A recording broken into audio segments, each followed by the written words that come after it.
السلام علیکم ورحمۃ اللہ وبرکاتہ۔ صحیح مسلم کی ایک روایت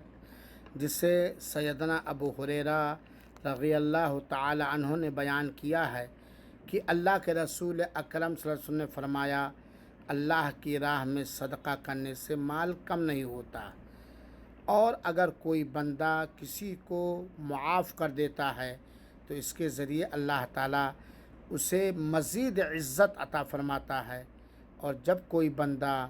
اللہ تعالیٰ کے لیے تواضع